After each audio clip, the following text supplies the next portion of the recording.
The Talk Station presents Faith Matters, a look at contemporary stories and issues from a faith perspective.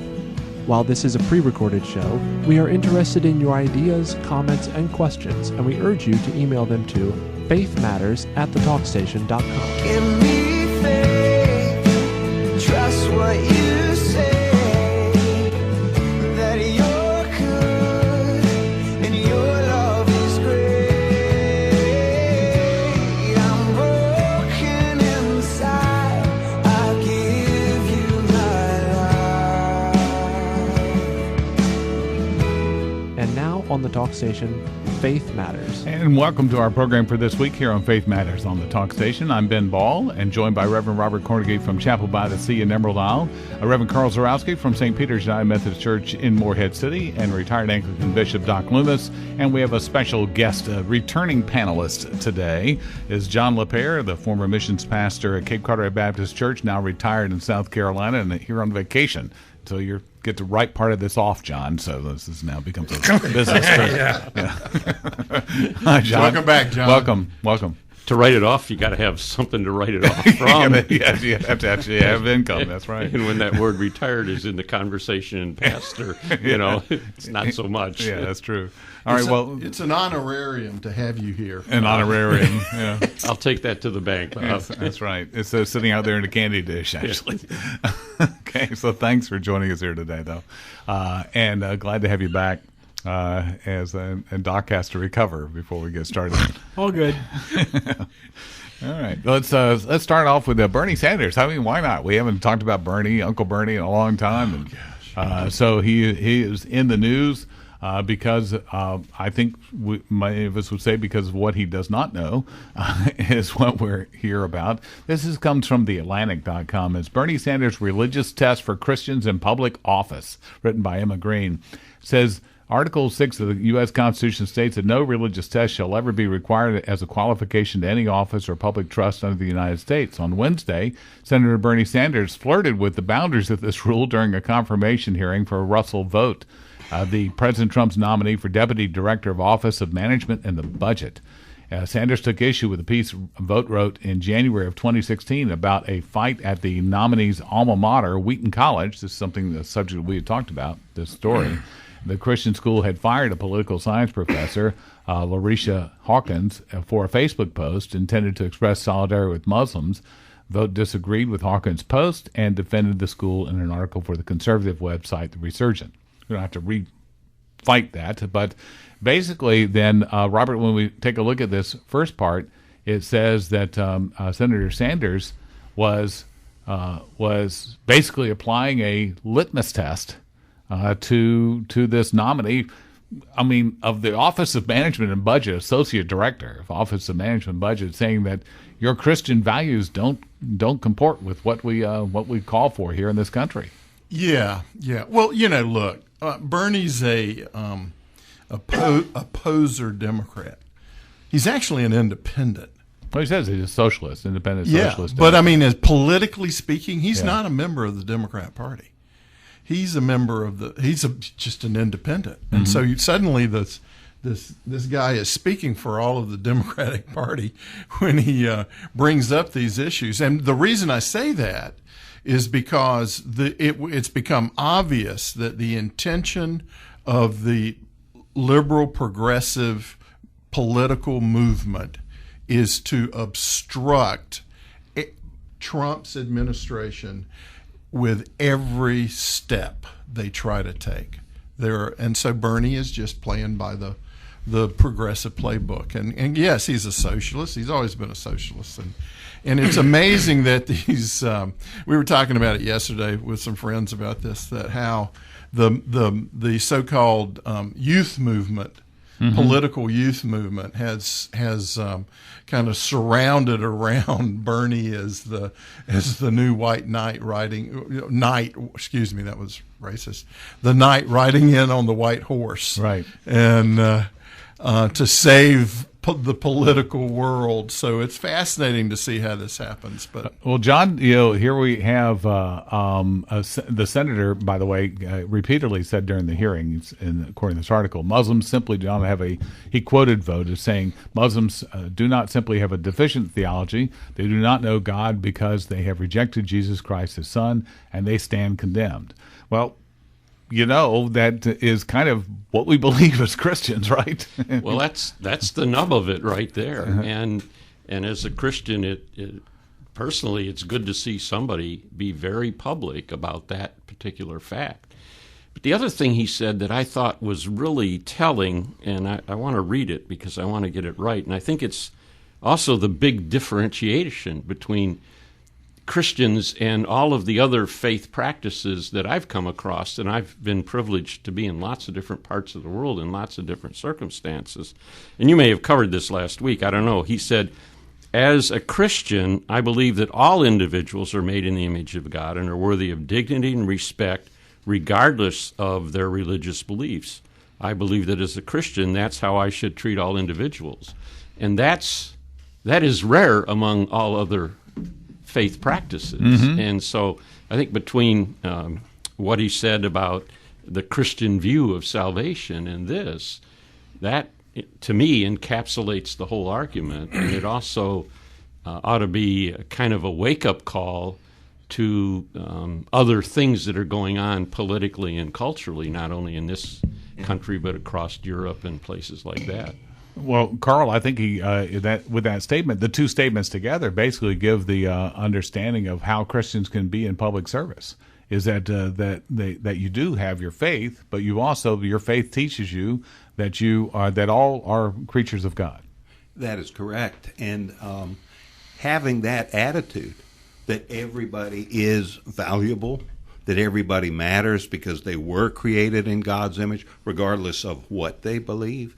I think that actually can make you a better public servant, because then the people's interests are at your heart. What's best for the people is what you're going to work for.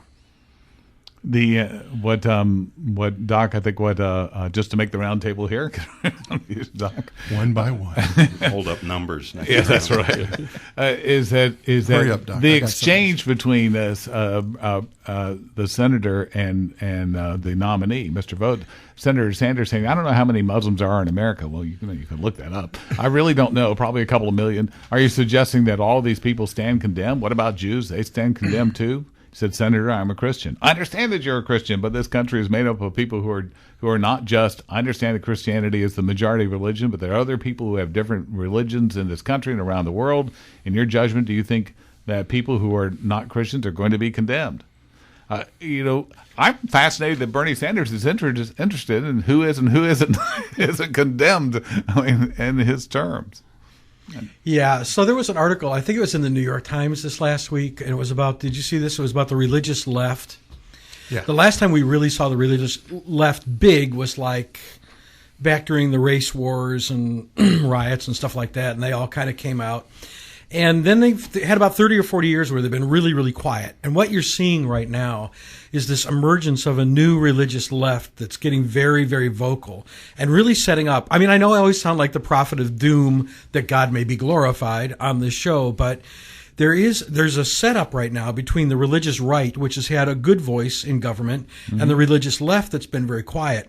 And I think guys like Bernie Sanders are going to start piling onto the religious left side of things. Now, stay with me. I'm going somewhere with this, really. Mm-hmm. And there is this emergent left that's coming out that the Times reported on.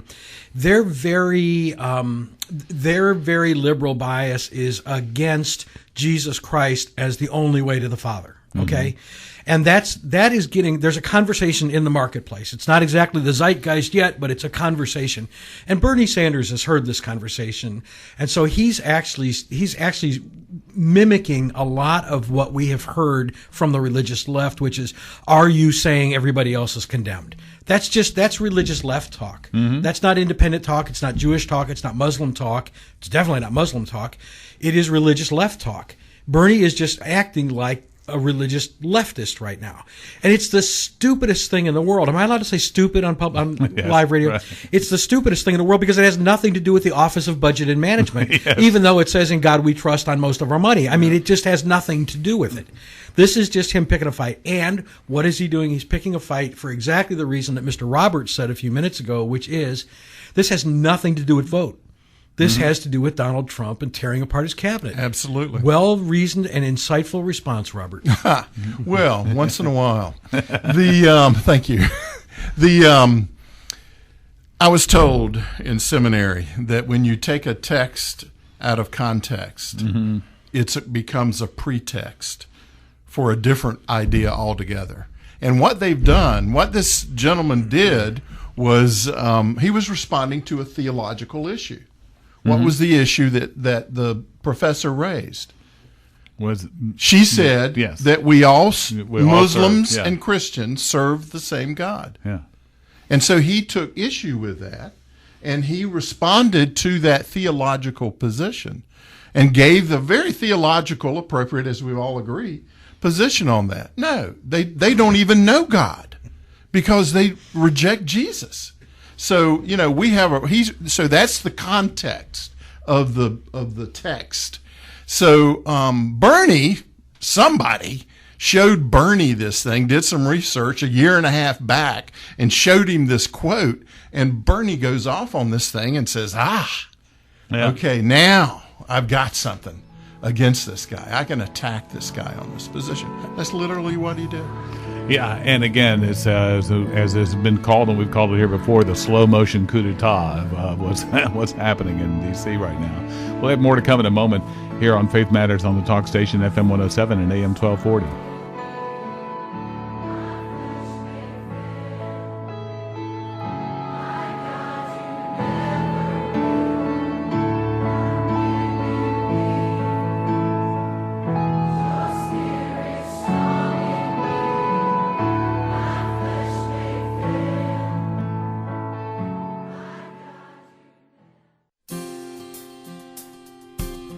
And welcome back to Faith Matters here on the talk station FM 107 and AM 1240. And we have joining us today Reverend Robert Cornegy, also John LaPere, retired missions pastor, and also retired Anglican Bishop Doc Loomis, and Reverend Carl Zorowski with us today. So a full boat in the studio this morning.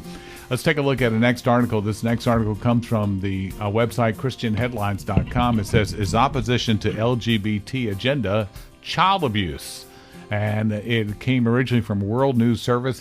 Kylie Crossland writing the article. It says, Canadian parents are pushing back against a child welfare bill recently passed in Ontario that elevates gay rights over parental prerogative. Opponents say the measure, called the Supporting Children, Youth and Families Act, or Bill 89, would give the state the power to remove children from families who oppose LGBT and gender ideology, as well as disqualify couples from fostering or adopting. The bill passed by a vote of 62 to 23 late last week and replaces the previous act governing child protective services, foster care, and adoption. Under the new law, both, quote, gender identity and gender expression are factors government officials must consider when examining a child's best interests. The act also removes parents' religious faith as a factor and says only the child's own creed or religion can be considered. Doc, you've spent some time in Ontario, and so what's the story here? What do you think about this? They'd be crazy up there. That's why this this is one of those situations. This is what Robert and John, we were talking about this during the break about the slippery slope, the nose of the camel, where the government begins to play big brother and comes into our families, our adoptive and fostering families, and says, all right, if your child tells you that he is a she and you say, no, look down there, you're a he, then you can have your child taken away from you. In the same way, if your child says, I'm a Muslim, and you say, no, we're Christians, you can have your child taken away from you. And so it's left up to so it takes the primordial role of parenting away completely. There is no longer a role of parenting in terms of guiding our child in any meaningful way.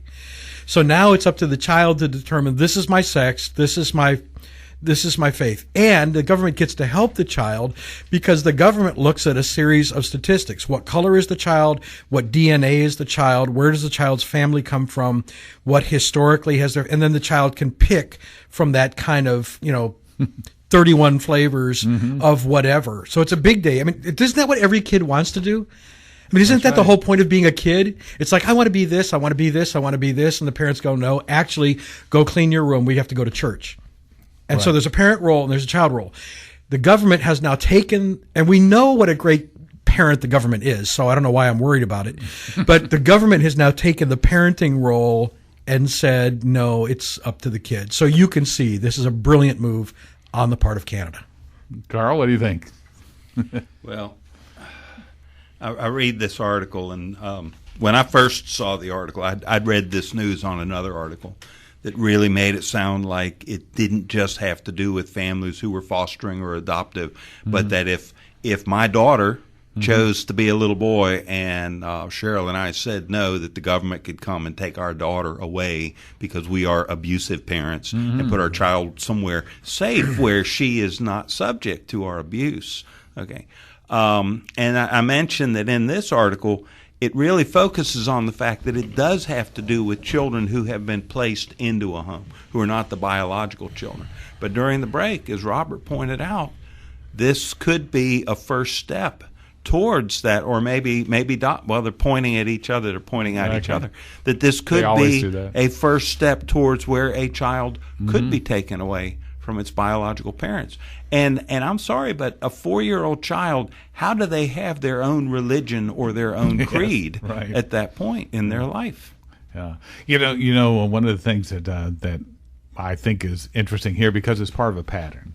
And that, John, we've talked about this pattern when you were on the panel before. That you get a bill or legislation that passes like this, and there's always the excuse that's offered. Oh no, this isn't going to do exactly what it is going to do. I mean, they're offering this saying. They said Couteau noted that telling an LGBT their identity is wrong or they should change remains an act of abuse.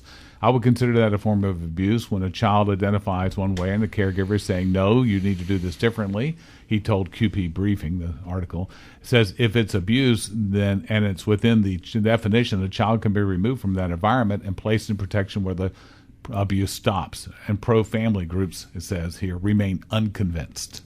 Well, yeah. I mean, look, this agency has control over not just foster care. This agency, I'm pointing to the article, has control over adoption as well. Right. So whether it's, the argument of whether it's your biological child or your adoptive child, it's just a matter of degrees. It's not far from it being, and this is a government program with people who are going to enforce it. Right. So we've left not just an idea. The train has left the station on this one of being able to rein this thing in. I mean, I'm hoping that the Christian community and people who love their kids really and want to raise their kids the way they believe they should be raised will stand up against this. But we need to pray for the church in Canada, because this is just one in a series of decisions that have been made. This didn't come from out of the blue. Right. This is a process so when we talk about a slippery slope, we're about halfway down the slope. We're almost at the bottom when you get to this point, when they can come in and literally declare you unfit to raise your own children because of these issues. There's no doubt that we should pray for our brethren in Canada. But, John, should we care? Should we care about what Canada does? Oh, I don't know. Water runs downhill, and it seems to me I've heard something similar in the past. Well, it takes a village, Yeah. I mean, this has been proposed if you will, in this country in one form or another for a long time, and it is always interesting that that the left thinks they're smarter about raising my children than I am. that the corporate is smarter than the individual, and in fact, the corporate derives its intelligence and its power from the individual. And to me, this is an illustration that for whatever reason, the church has been ineffective in taking and teaching the gospel message in that part of the world. And it's in huge parts of America are not a lot different in terms of the failure of the Christian community to effectively communicate and teach their message to the people around them. I mean, we're quickly becoming an unreached people group in America. Yeah. And so I think it's just, this is why voting for folks of like precious faith matters. This is why it's good that a guy like Vaught is in the government, to demonstrate what the Christian faith looks like. It's not a bunch of crazy people with, hair on fire, running around, yelling at people and condemning them. It's people who have great compassion, great desire to see the gospel, which is the power to change lives, communicated effectively. Well, I'm glad you made that tie-in, actually, with the previous article we talked about with Bernie Sanders and questioning the vote, and Carl, because this is not only now a government telling its people that they can't raise their own children. It's telling Christians that they can't raise their own children. That's right. This points out to me that if I am trying to instill Christian values on my child, I am a threat to that child's well-being. And I disagree with that 100%. Yeah. We used to call the Bible the good book. Didn't we? Yep. Well, and now people look at it as the problem book. Exactly right. We have seen this, and that's a great point about the church not doing its job, because we have gotten so lukewarm and so fat and so successful that we just have quit doing, and Doc often brings it up, the very thing that we're called to do, which is the releasing the power of the transformational power of the gospel in our families and in our communities and in our nations. And this thing going on in Canada, the focus seems to be let the children do what the children want to do, okay, without any direction or anything like that. And how did that work out in the Garden of Eden? When the man and woman decided to do what they wanted to do instead of what someone who knew more than them could lead them to do. Or with Cain and Abel. Or with Cain and Abel. That's right. I mean, or what was the old experiment that was about if we put these children in a box and raise them and they raise themselves, they'll speak the language of God. That's remember right. that? And what we're being told here now is that a children's a natural instinct, whatever it is, that we don't start from is broken, but is right. Is right and moral.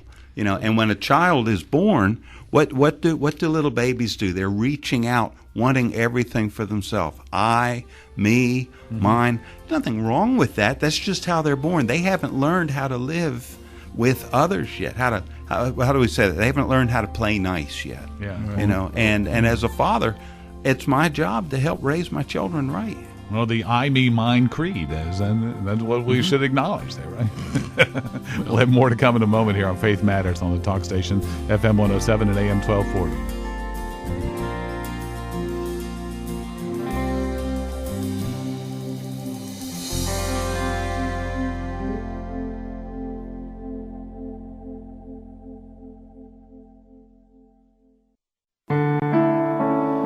Welcome to Faith Matters here on the talk station, FM 107 and AM 1240. Thanks for joining us here today.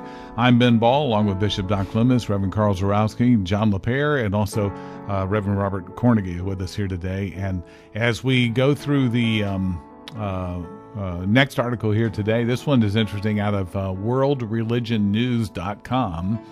And it's talking about the Faith and Freedom event. At Faith and Freedom event, Trump says we are under siege. This is the subtitle, thanking the evangelicals for their constant support. President Trump claims that the community, along with him, is under siege. Amidst the raging fire in Washington after former FBI Chief James Comey called Trump a liar, thereby raising a threat to ruin his reputation, the president decided to take the recourse to his evangelical supporters to reestablish himself. Speaking at the Faith and Freedom Coalition conference that was held on Thursday in Washington, the president claimed that we are under siege, adding that we will come out bigger and better and stronger than ever. By we, the president meant himself and evangelical supporters. The president thanked the evangelicals for having supported him all times and promised that he would never let them down in return. He also added that he would always protect the rights of every American to practice their faith without fear.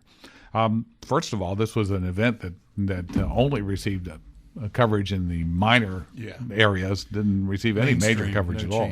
So, but Robert, what I find fascinating in this whole relationship between what we have called an amoral campaign before between Trump and Hillary is that the more you push on this president, the more he's turning to evangelicals like vote in the office of OMB or to others as nominees, and here his friends in this Faith and Freedom Coalition.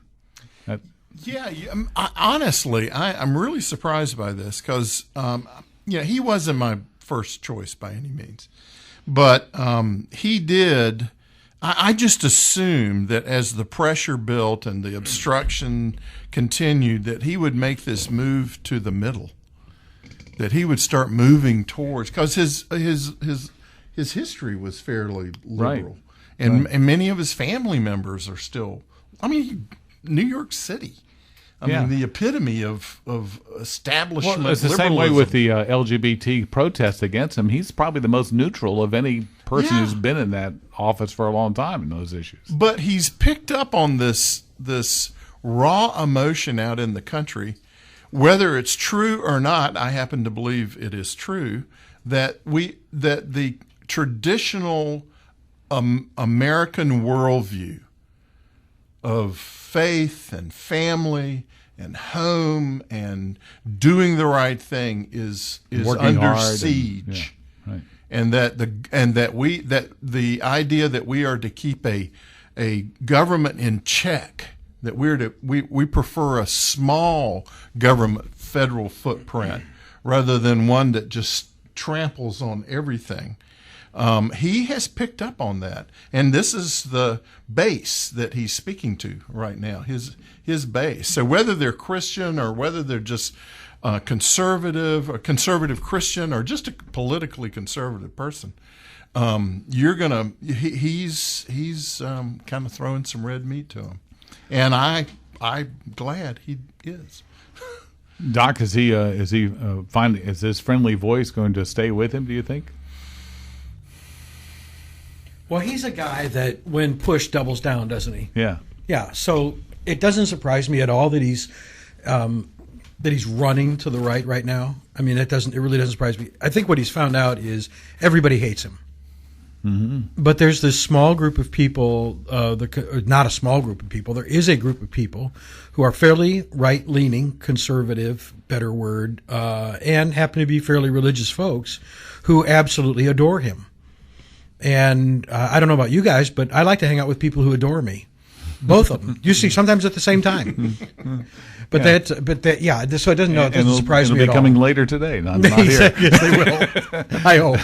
But Carl, this is I think this is interesting because he has found where he's going to throw his hat. I mean, where the people he's going to stand by, and they're hoping that they will stand by him. I don't think they're in agreement on theological issues between the conservative religious right and Donald Trump. I'm not sure he has formed those issues. But maybe we should take a look at 2 Corinthians and see what they say about see that. What it says. I heard they were there at the meeting. Both Corinthians were there. They're my friends. Yeah. No, what I think is happening here is that the country has gotten politically to where if you are if you are not part of the anti-Christian coalition, you are an evangelical lunatic. Right. Okay? Right. And that Trump realizes that there are a lot of people in this country that are somewhere to the right of being anti-Christian. And I think that's who he's reaching out to. You know, this country is still a Christian majority. And the voices that are fighting so hard against Christianity, well, they're very loud, but I don't think that there's a lot of them. We're made to think there are, but I don't really think there are. And Trump knows if he can get those people of faith on his side, then he's going to be successful. And with him, that's so important to him, is that he be successful. John, I think another way to put this is that Christians or conservative Christians especially, may just look at him as not only their best hope, but their only or their last hope. Sure. Well, politically, I would say our only hope. Our hope is in Jesus Christ. That's right. That's right. I think that's an element of it. I think also that there are maybe two or three other things that are going on here. One is, I don't think we should discount some of the people that are surrounding Trump at the moment, guys like his vice president and others who have a faith, and I'm sure express it in ways that are direct and also in ways that are indirect. And I think that's had an impact. I think also, he's met with most of the conservative Christian evangelical leaders in some format, and I think and met with faith leaders. That's right. Many kinds of right. And much like the first quote that we read, he's come to understand that we value all people equally, and that we have at our heart the best interest of all folks. And you don't have to look very far in Washington to understand that there are a whole bunch of people there that don't look for everybody's best interest, but are looking for their own or to replace others with their own political agenda or moral agenda or whatever. And I think that all these stories, and somebody mentioned it at the break, are kind of all linked together in one way or another.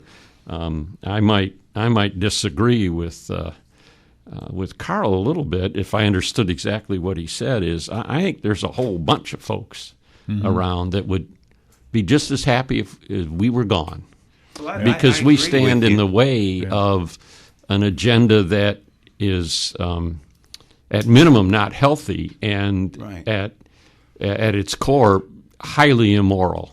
And I do agree with you. I think the point I was trying to make was that is not the majority of people in the country, in my opinion. I don't think the majority of the country wants to see Christianity just shut down and pushed out of the picture. I think there's more that still want to see Christianity have a voice, whether it's a big voice or a small voice. And I think that Trump is really courting all of those people. Well, let me take this in a slightly different direction here, because we've talked about this before too.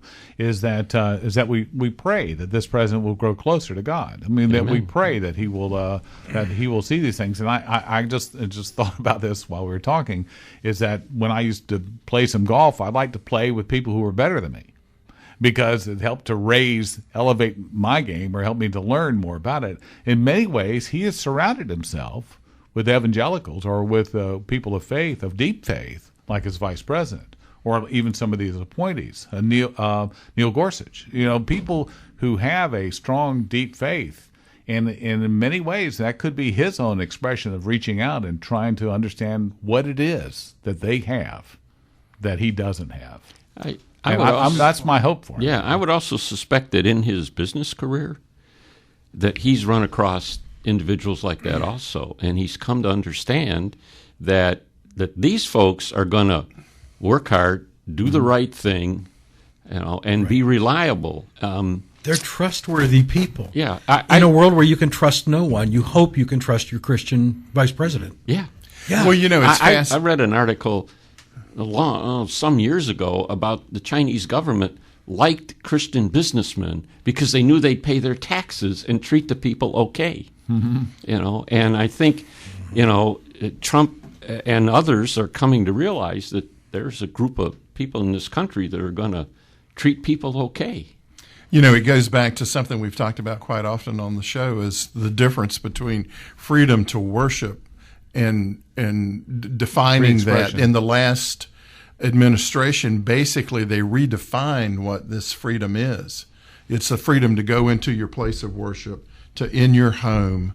You have that freedom to worship in that closed environment, but not in the public circle, square. But not in the public square.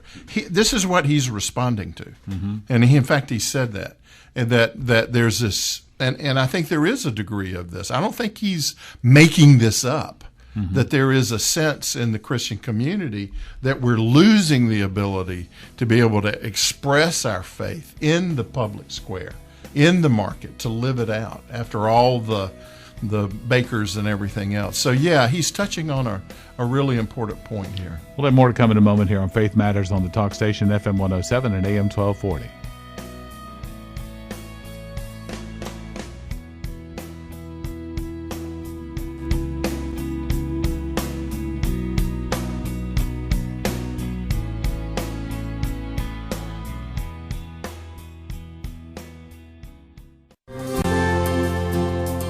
And welcome back to Faith Matters here on the talk station FM 107 and AM 1240. And I'm Ben Ball, along with Reverend Robert Cornegie from Chapel by the Sea in Emerald Isle, and now retired former missions pastor from Cape Carteret Baptist Church, and John LaPere, former member of our panel, is here on vacation and visiting with us today. Reverend Carl Zarowski, who's at St. Peter's United Methodist Church, and retired Anglican Bishop Doc Loomis. Okay, our last article here is actually a blog post from Dr. Timothy Tennant, from Asbury Theological Seminary, and he writes, Trinitarian language and gender. I have received several emails in recent weeks asking if the traditional Trinitarian language of God as Father, Son, and Holy Spirit carries any tacit understanding that God is, biologically speaking, male. The short answer is no, niet, nada, nigh. I don't even know that one. There has been a serious theological discussion. There's never been a serious theological discussion in the church about the gender of the Godhead. When the Fourth Lateran Council met in 1215 A.D., they did clarify this point, not because any Christian debate on the issue, but because of false Islamic charges based on the statement found in the Surah of the Quran. The scripture teaches that God is spirit, and therefore God is not a biological creature. The modern attacks on the Trinitarian language is not so much a serious theological discussion as it is a mirror reflecting on our own cultural malaise. First, let's talk about the Trinitarian language, and then he goes into really what is a brilliant explanation of all of this. Now, Robert, you had said we just read the article, and everybody said quietly. It really is a good article, and he does it as well as anyone could do it in explaining it. And it is, just for many people, that it's easy to get confused about this because that language, we're in this cultural malaise where every term, particularly gender-related terms, are just a target. I mean, you're immediately going to draw the opposition. It's like putting up the red flag and everybody rallying to it. So, so when the attack has come, and, it's coming from all different, inside the faith as church, well as outside. You look at translations of the Bible. Exactly. And great point, where they try to do gender neutral and take this stuff away. And, it's so predictable that the enemy would raise such an issue like this at the very core of the nature. Because we're not talking about, God obviously is spirit. Now, a lot of people don't know what that means, but he is not biological. He doesn't have biology. These are human attributes that we've sort of used to try to explain the nature. But what we're really talking about, the fatherhood of God, is his nature, the nature of a father, not biologically father. But also how he does talk about God as incarnate in Jesus. Was biologically male, but he's both, yeah, 100% both. Jesus, Right. biological, spiritual, and spiritual. Yes, Right. right. I thought you would go different biologically there, but no. But don't go there. So glad to be back. So glad to have you back here, Sean.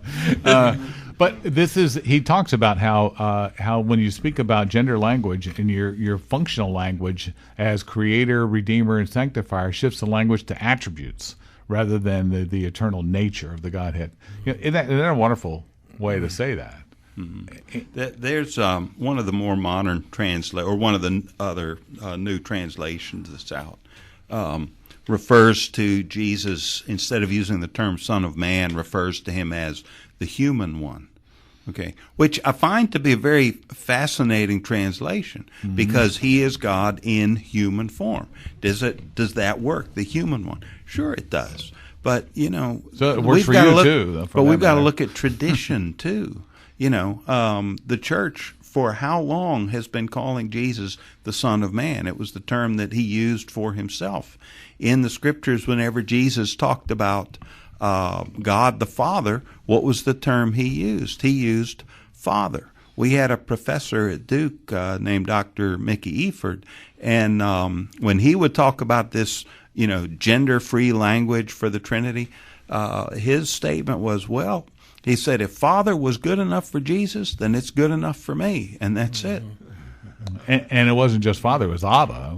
That's right. It was Abba. Abba. Yeah, we actually have a special term that describes the union of the eternal with the temporal, and the hypostatic union of this unique creature, a being that's fully God and fully man. I mean, it's amazing. Well, Dr. Tennant goes on to say that incarnation says is rather than a biological exclusionary act because he was male instead of female, that is understood as God's redemptive action on behalf of the entire human race. And been occasional dissent from the view. He goes into this discussion about the Shakers, which I did not know. That was a pretty interesting thing. But he says precisely because Jesus represents male and female, he could not be both at the same time without losing the embodiment of both. Again, Doc, I mean, this is a pretty high-end... Oh, I knew you were going to ask me about that one. Well, it's all pretty... it's very good discussion, though. It's really all I have excellent. to say is, in a world where any female child can say, I'm a boy, and we are taken to the woodshed if we disagree, God self-identifies as a man in Christ. And here we are, here's somebody having an argument saying, no, you're not. I mean, aren't we supposed to accept that if somebody self-identifies as a male? Aren't we supposed to all go, glug, glug, yeah, right? Mm-hmm. So here he is, the creator of the universe, has decided to put a human being on earth, and he has self-identified that human being as a man. And here we are in this great, wonderful, liberal, inclusive world going, no, you're not. Where's that argument coming from? Yeah. Come on, liberals, get with it. But instead, what he does make is the argument that has really kind of been passé now, is that a man can be in touch with his feminine side. The idea of that what we may see as attributes are really equal across sexes. So, well, I think a lot of the arguments about use of the term father or son, come from this attitude that, well, women have been overlooked in the church for so long. Right. And, the fact is, the women were the first ones to ever go out and proclaim that Jesus had risen from the dead. So that argument doesn't work with me.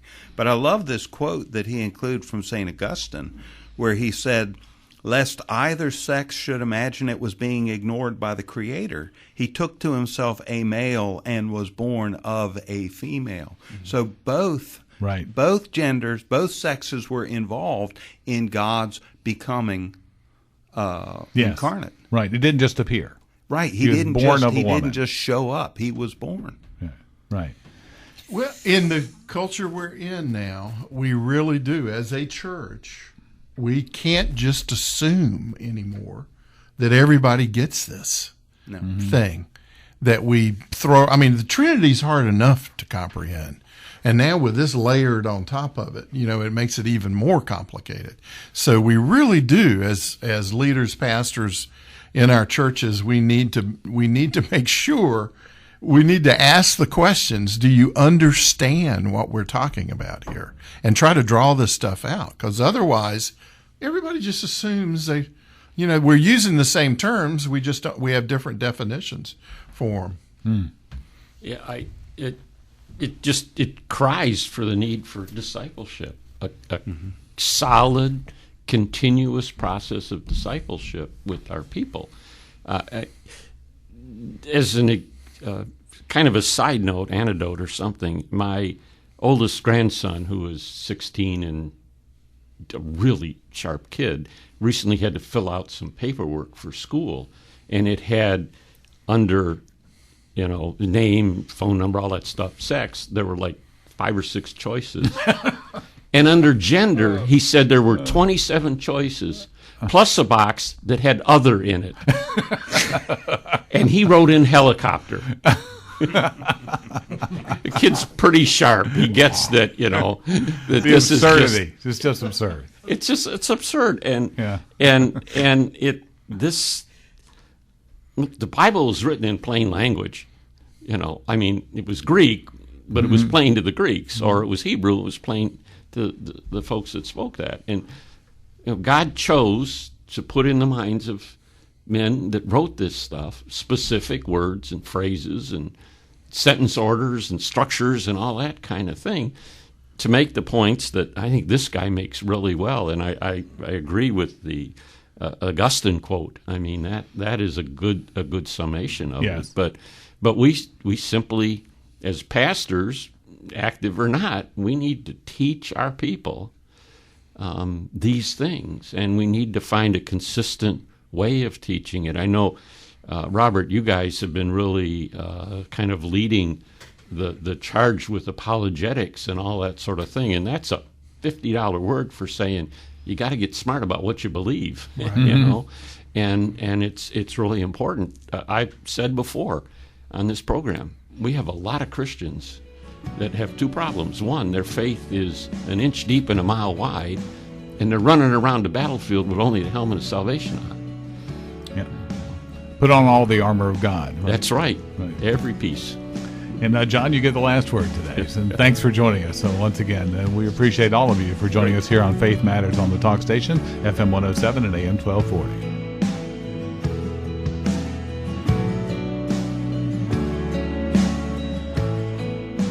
Thank you for joining us for Faith Matters. Email your comments, questions, and suggestions to faithmatters@thetalkstation.com. Give me faith, trust what you say, that you're good and your love is great. I'm broken inside, I give you my life.